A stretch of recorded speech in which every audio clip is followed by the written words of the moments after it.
दिल्ली विधानसभा चुनाव को लेकर राजनीतिक सरगर्मी और तेज हो गई है। आम आदमी पार्टी और बीजेपी के साथ साथ अब कांग्रेस के सांसद राहुल गांधी भी चुनावी मोड में नजर आए और लोकसभा में नेता प्रतिपक्ष राहुल गांधी अपने समर्थकों के साथ शनिवार को अचानक कालकाजी विधानसभा क्षेत्र पहुंच गए, जहां उन्होंने लोगों से मुलाकात की और समस्याएं जानी। कालकाजी में राहुल गांधी करीब 1.5 घंटे तक रुके। इस दौरान पहले उन्होंने इलाके के सब्जी और फल मार्केट का जायजा लिया और लोगों से बातचीत की। उसके बाद पैदल चलकर इलाके में घूमते घूमते वो एक महिला के घर पहुंचे, जहां पर वो करीब 45 मिनट रुके। इस दौरान महिलाओं से मुलाकात की और उनके घर पर चाय भी पी। उन्होंने हमारे साथ समोसे वगैरह खाया, चाय पिया, 2 कप पिया, एक भी नहीं 2 कप पिया उन्होंने चाय। हमारे साथ में बैठे हमारे बच्चों से पूछा कि तो आप लोग क्या करना चाहते हो। अड़ोस पड़ोस के दादी वगैरह, अम्मा वगैरह से सबसे पूछे, बहनों से पूछे। इस दौरान उनके समर्थकों ने राहुल गांधी को संविधान निर्माता डॉक्टर भीमराव अंबेडकर की तस्वीर भेंट की। राहुल गांधी इससे पहले नई दिल्ली रेलवे स्टेशन पर कूलियों से मिलने पहुंचे थे। इसके साथ ही दिल्ली के कीर्ति नगर में फर्नीचर मार्केट का भी उन्होंने दौरा किया था, जहां उन्होंने कारपेंटर से बातचीत भी की थी। तो वहीं दिल्ली के करोल बाग में बाइक मैकेनिक और खान मार्केट और जामा मस्जिद के इलाके का भी दौरा कर चुके हैं।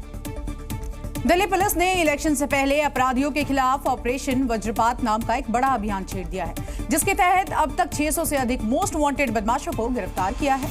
आने वाले विधानसभा चुनाव में कोई खलल ना पड़े, इसको लेकर पुलिस ने ये ऑपरेशन चलाया है, जिसमें 20 दिन में दक्षिणी दिल्ली रेंज से 600 बदमाश गिरफ्तार किए गए, जिसमें पब्लिक प्लेस में क्राइम करने वाले 215 अपराधी, एनडीपीएस एक्ट के तहत 95 बदमाशों की गिरफ्तारी शामिल है।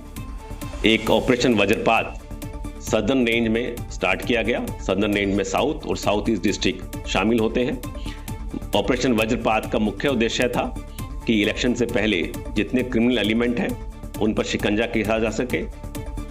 दरअसल इलेक्शन से पहले आपराधिक नेटवर्क को तोड़ने के उद्देश्य से ऑपरेशन वज्रपात नाम से विशेष अभियान 26 नवंबर 2024 से शुरू किया गया था, जिसमें तस्करी, अवैध हथियार, शराब तस्करी और सार्वजनिक जगहों पर हुए अपराध में शामिल बदमाशों पर कार्रवाई की गई। मुझे बताते हुए खुशी हो रही है कि हमने 3 हफ्ते के छोटे से अंतराल में, जो 26 नवंबर से स्टार्ट हुआ था, उसके तहत हमने मोर देन 600 से ज्यादा अपराधियों को जो वांटेड चल रहे थे उनको गिरफ्तार किया गया। दिल्ली पुलिस की अपराधियों के खिलाफ ये बड़ी कार्रवाई है, जो आने वाले इलेक्शन को भय मुक्त और अपराध मुक्त कराने के लिए बेहद जरूरी थी। साथ ही इलेक्शन में अपराध को मुद्दा बनाते सियासी दलों के लिए एक बड़ा झटका भी, क्योंकि दिल्ली पुलिस अब फुल एक्शन में है। और राजधानी दिल्ली में अवैध तरीके से रह रहे संदिग्ध बांग्लादेशियों के खिलाफ अब एक्शन लगातार जारी है। दिल्ली पुलिस यहां पर बस्तियों में जाकर एक-एक डॉक्यूमेंट्स चेक कर रही है। बांग्लादेशी घुसपैठियों के खिलाफ चलाए जा रहे इस विशेष अभियान के तहत आउटर दिल्ली में पुलिस ने 175 संदिग्धों की पहचान की है। पुलिस की जांच में सामने आया कि ये सभी बिना किसी लीगल डॉक्यूमेंट के रह रहे थे। आगे की जांच के लिए इन संदिग्धों के कथित पैतृक गांव में पुलिस की टीमें भी भेजी गई, ताकि पता चल सके कि ये कहां के रहने वाले हैं। घुसपैठियों की जांच का ये ऑपरेशन संयुक्त रूप से चलाया जा रहा है, जिसमें दिल्ली पुलिस की कई इकाइयां शामिल है।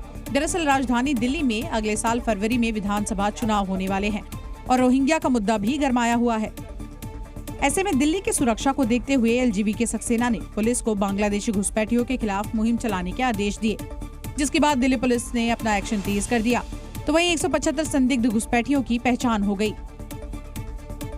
फिलहाल दिल्ली पुलिस कर रही है और इनके दस्तावेजों की जांच और वेरिफिकेशन भी कराया जा रहा है।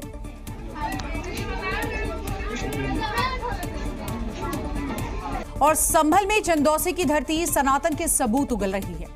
यहाँ पर बांके बिहारी मंदिर के बाद खुदाई में बावड़ी मिली, जो कि काफी सालों पुरानी बताई जा रही है। और जब यहाँ खुदाई शुरू हुई तो सनातन के प्रमाण एक-एक करके बाहर आने लगे। बावड़ी की खुदाई के बाद जो तस्वीरें सामने आई वो बेहद चौंकाने वाली हैं। बावड़ी के चारों तरफ बने कमरों की दीवार और दरवाजे दिख रहे हैं।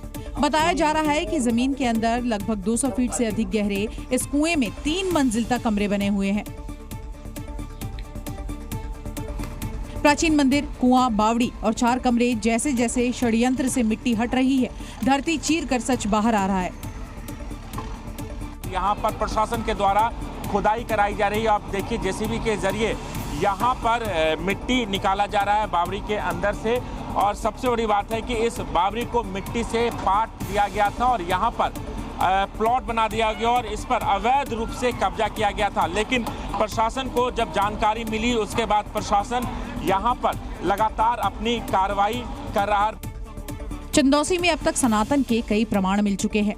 पहले प्राचीन बाके बिहारी मंदिर मिला, उसी मंदिर के पास पुरानी बावड़ी मिली, खुदाई में कुआं और कमरे भी मिले। 150 साल पहले मंदिर होने का दावा किया जा रहा है। बताया गया 25 साल पहले तक यहाँ पूजा होती थी। चंदौसी की धरती ने एक बार फिर साबित कर दिया कि सत्य को दबाया जा सकता है लेकिन मिटाया नहीं जा सकता। जिस बावड़ी को मिट्टी में दबाने की कोशिश हुई, षड्यंत्र रचा गया। अब वहाँ सनातन संस्कृति की प्राचीन गाथा गूंज उठी है। और यूपी के संभल से इस वक्त की एक बड़ी खबर सामने आ रही है, जहां पर एक और कूप मिला है। संभल में शेमनाथ तीर्थ मंदिर के पास ये कूप मिला है।